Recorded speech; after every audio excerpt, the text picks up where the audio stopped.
Welcome back, ladies and gentlemen. I'm here with Councilman Jay Dunham. Councilman, thank you for joining us. Thank you very much for the invitation. I appreciate the Jefferson Township Republican Club inviting me for this interview. Absolutely. For those of the voters who don't already know you, do you want to introduce yourself? Yes, my name is Jay Dunham. My wife and I have lived in Jefferson Township in the Milton section, Oak Ridge section post office for over 40 years.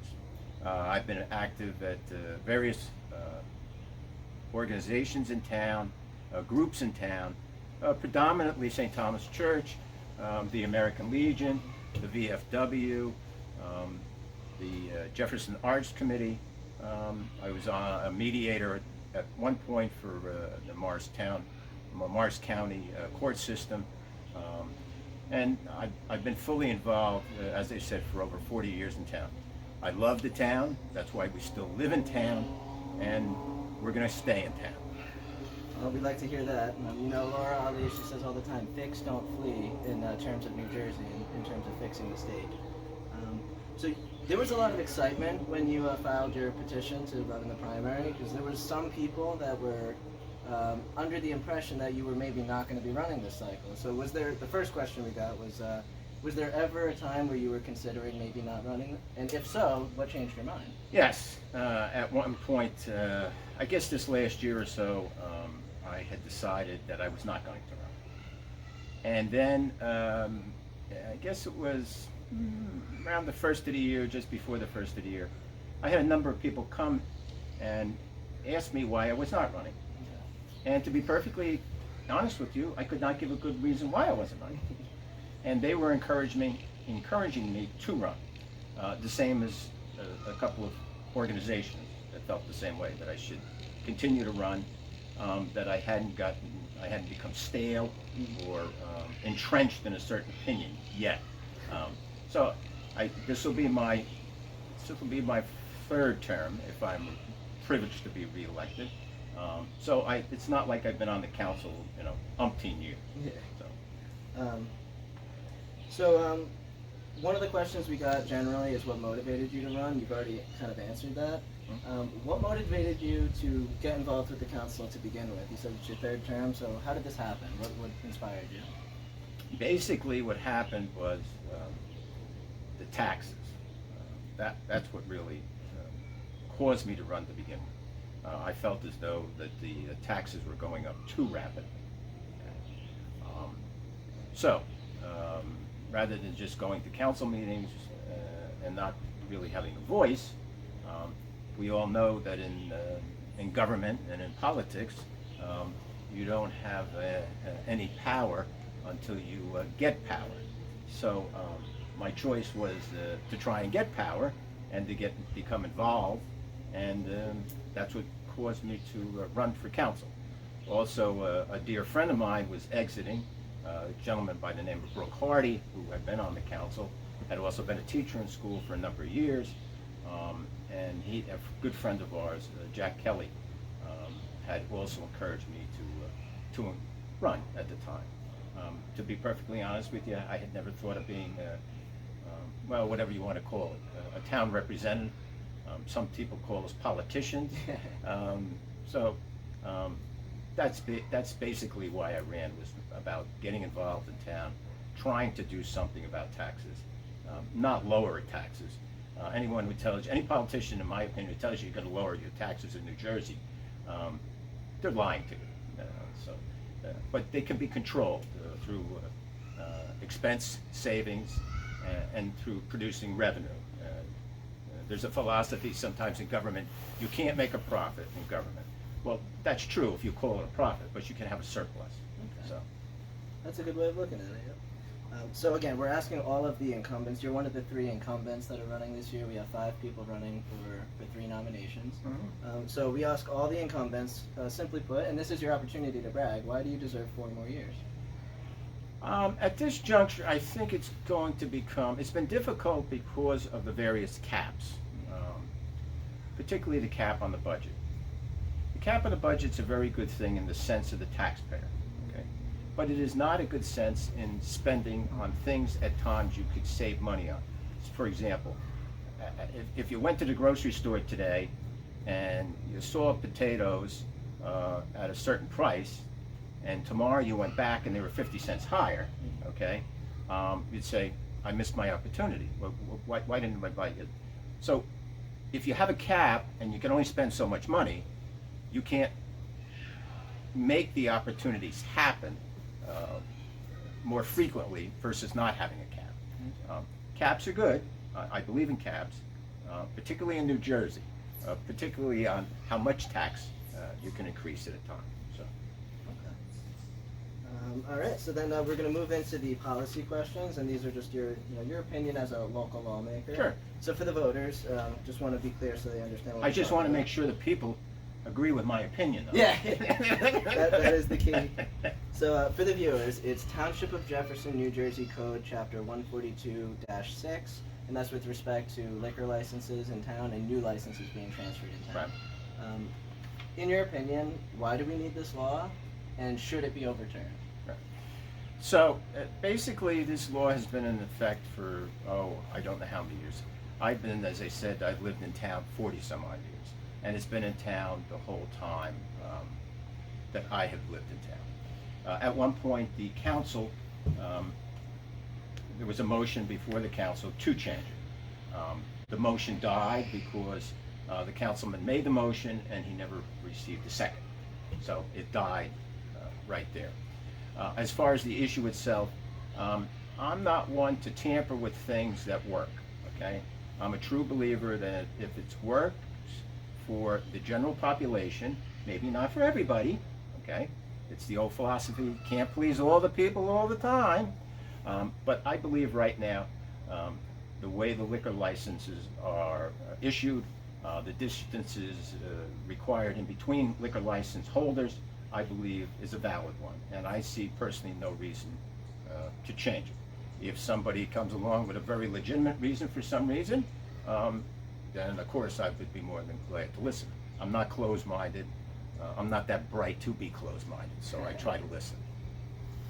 Well, that's a detailed answer, so we appreciate that. So the second one, again, just in your opinion, this was forwarded to us by one of our club members. It's a two-parter. In your opinion, should Jefferson create municipal wards in town? So, anyone who knows anything about Rockaway Township, I just happen to live in Rockaway Township for a number of years. And that's a township that is involved with the ward system of government. You have so many wards, you have so many one representative from each ward, and that makes up your council. Okay? It's the same thing as where I was born and raised was in Newark. Newark has wards. They call theirs a little different there. They have their North Ward, Central Ward, South Ward, et cetera, et cetera. I'm not a believer in the ward system, and I'll tell you why I'm not. Okay? Because it becomes very parochial. Okay? I want from my ward, if I'm representing Ward 2, I want to get everything I can get from Ward 2. Okay? Oh, you're Ward 3? Well, if we can somehow work this out, and you can get for your ward, and I can get, I'll vote for that, okay? I think it becomes a very corrosive situation. I think it can become a very self-serving interest situation as well. And in some cases, which I absolutely hate, is hidden agenda, which I believe would be caused by having the ward system. Other towns seem to work well with them and enjoy them. And good for them, I'm glad. But in Jefferson, all the council people are always concerned about the whole town. Whether you live on the west side of town, Lake Apacon, or the east side of town, the Milton as we call, everyone is looking at the whole situation. Even though we have two fire companies, Company 1, Company 2, it's one fire department, Jefferson Township Fire Department. We're one town. The second half of that question is, as an alternative to wards, maybe we don't want to do wards, what's your opinion about expanding the council to have additional seats? It's always nice to have many people's opinion, but I also find out the larger the opinions, the more cumbersome the process to reach a conclusion. If let's for example, the council was extended to 7. Would it be that much different than the current 5? Okay. 2 more people would have input about the town. Would it be that much more difficult process to reach conclusions? Maybe, maybe not. So really, as far as number of representatives for Jefferson Township, I feel very comfortable that we have a very good representative council group currently. If the citizenry, you all decided you wanted to have 2 more, would it bother me? Well, it's going to become more expensive because now you got to pay for 2 more council people too. So even though the newer council people don't receive benefits, health benefits, or pensions or anything like that, but we still do receive a salary. And so at this point, again, if somebody came up with a very legitimate reason to propose it, would I listen to it? Of course. And then after I listen to the reason, I would make a decision. If I was on the council. Yeah, that is the first step. So the third policy question that we have, again, just in your opinion for the voters, we get this one a lot. Should Camp Jefferson be privatized or should it remain under the town's ownership? And that's a very interesting question, okay? And I find that very interesting because of it. I look at Camp Jefferson this way. Camp Jefferson was to be developed. Originally, when the Camp Jefferson proposal to purchase the property, not everyone in town agreed. Not even all the council, and particularly the mayor at that time, did not agree on buying Camp Jefferson property or the old Clifton Boys Club property, as it was known. But it was going to be developed. There's no doubt about it. We have since, the town has bought the property. It's actively used. It's actively managed. Okay. I look at the camp as an asset. Okay. By and large, the salaries and the benefits of the full-time employees that work at Camp Jefferson are paid, those salaries are paid by the summer camp participation. So we've defrayed a considerable amount of the expense in connection with Camp Jefferson's full-time employees already. Well, then you could say, well, Jay, there's still people, you have recreation, they've got to mow the lawn, they've got to do this. Well, they're going to have to do that anyway. Okay, the parks and grounds people, they're going to be employed, and we have to employ them anyway because we have so many other facilities, recreational facilities in town, fields, et cetera, to maintain. So would I consider, if somebody came up with a bright idea, how to constantly have a surplus, run a good organization there? I would like to see personally more of the cabins utilized, so that could be possibly a resource as well. So that is something I would think should be seriously considered by the council if a proposal ever came from the mayor to the council to do it. Yes. Okay, interesting. I don't think the answer to that is just no. Well, no, we're doing just a great job. I think you always have to leave yourself open to some type of growth. Okay, thinking. Yes. Nothing stays stagnant in this world, as we know, okay? As we all run around with masks on now, that we didn't think we'd be doing. Yeah. Okay. So those were the 3 specific policy opinions we were looking for. There's another, policy one that we'll cover a little bit later. It's a little bit more abstract, so we'll leave that one till the end. Now we want to have a little bit of fun. So you've spent a number of years living in town. You've mentioned that. Generally speaking, what's your favorite part of town? Of course, I live in Milton, so I spend the most time in Milton. But the ironic part is when I go to take a scenic ride, my wife and I come to Lake Apacon. We ride around Lake Apacon. I thoroughly enjoy Lake Apacon. I think Lake Apacon is a total huge asset for the state of New Jersey.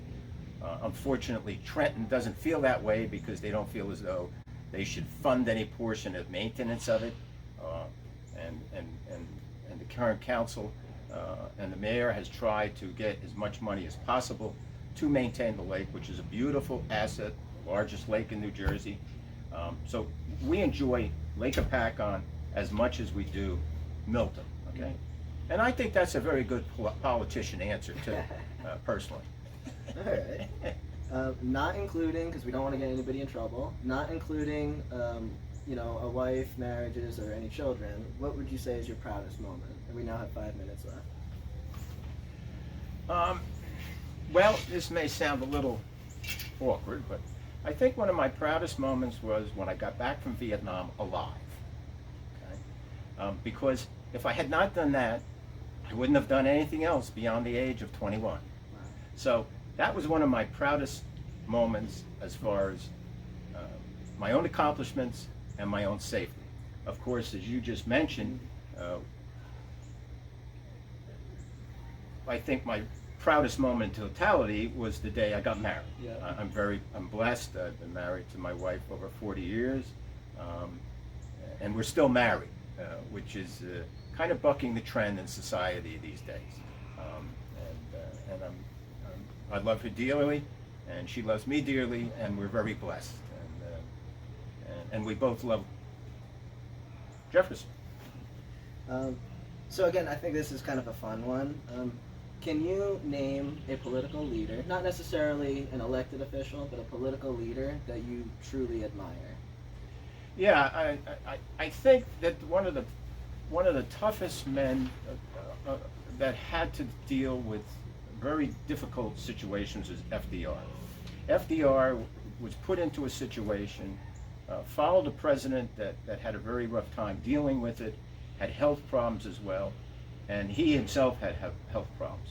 But today, I can't imagine in this pandemic that we're in today, and the economy we're in today, and we're headed towards 40 million people unemployed, that if Social Security didn't exist, I wouldn't want to think where the many senior citizens, people on disability incomes from Social Security would be. So FDR would be number one. I also admire Truman. The Hiroshima and Nagasaki events were very controversial, but no matter what you think of what happened there, people's lives, the United States citizens' people's lives, soldiers, sailors, Marines were saved because of what bold action he took. He did not have a lot of choices when that happened, and he did it, and I assume he felt to the day he died he did the right thing. That certainly is a deep answer. So this is going to finish off. This will be our last question. We have, I think, 2.5 minutes left. Well, I want to thank you, Jay, and I want to thank Will for doing this, taking the time to do this. I know something like this just does not happen like that, okay? It takes planning, especially when you have you have 3 politicians and 2 wannabes. It's not necessarily an easy scheduling thing. So this is the final question. This is for members of the community that didn't vote Republican in the last cycle. What would you say to them to kind of convince them to join the team? So I am not really a very partisan person. I'm a Republican for probably this reason, that I believe in a good physical, financial posture in life. I believe if you don't have that, you end up, so to speak, out on the curb. Okay? Am I a very staunch, conservative, financial type of person? No. But I do believe in being conservative when it comes to finances. I would rather err on the side of saving rather than the side of spending, okay? I believe you can always catch up spending. It's very difficult once you fall behind on the saving. So that's how I look at it, and that's my personal life as well, and my wife's. We have 1 minute left. Do you have any closing statements to the voters? My closing statement to you all out there is, I thank you for your consideration. I thank you for your cooperation while I've been councilman. Many of you have come to me and asked me questions. Many of you have come to me and said things pro and con about me. I must admit that the only thing I could say in response to all that come and ask for help is, I will always help you one way or another. I don't have all the answers, but I will find someone at the local, county, state, or federal level that can help you in one way or another. I will not just say, I spoke to so-and-so, tough, I don't have to get back to him because I'm a councilman. That's not the way I feel about my position as a council person in this town as a leader. I'm here to help you, I'm here to serve you, and I'm here to keep you safe and give you good services as much as possible and good value for your tax money. And I appreciate it if you would consider re-electing me to councilman. Thank you. Thank you, and thank you, Mr. Producer.